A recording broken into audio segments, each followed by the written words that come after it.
Alamin naman natin ang mga naging kaganapan sa mundo ng international sports scene sa report ni teammate Justin Ilano.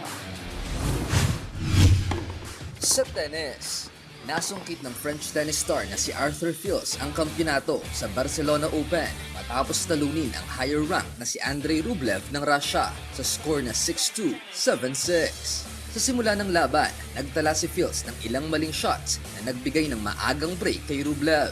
Ngunit agad din siyang bumawi at nakapag-break back sa ika-4 na game upang maitabla ang score sa 2-all. Ipinakita ni Fils ang kanyang diskarte nang gumamit ng backhand drop shot na nagbigay sa kanya ng mahalagang break para maungusan ng kalaban 4-2. Nailigtas pa ni Rublev ang 3 match points at nakapag-abante sa 6-5. Ngunit muling nagpakita ng tapang si Fils nang mag-break back at pilitin ang tie-break na kanyang napanalunan 7-2. Ito na ang ika-4 na ATP title at ikatlong kampyonato sa clay ni Fils. Nakamakailan lamang ay nagbalik sa kompetisyon noong Pebrero matapos ang halos 8 buwang pagliban dahil sa injury.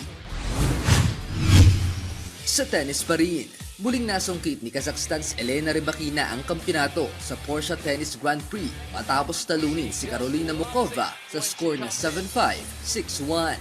Ipinakita ng world number 2 ang kanyang dominasyon sa laban matapos makonvert ang 4 sa 8 breakpoint opportunities upang maisara ang laro sa loob ng 1 hour and 18 minutes. Samantala, ikalawang finals appearance na ito ngayong taon ni Muchova matapos magkampiyon sa Qatar at hinangad sana ang ikatlong titulo sa kanyang karera. Ito ang ikalawang pagkakataon na nagwagi si Rybakina sa nasabing torneo at kauna-unahang beses na nadepensahan niya ang isang titulo sa kanyang professional career matapos manalo ng 12 kampyonato sa magkakaibang tournament.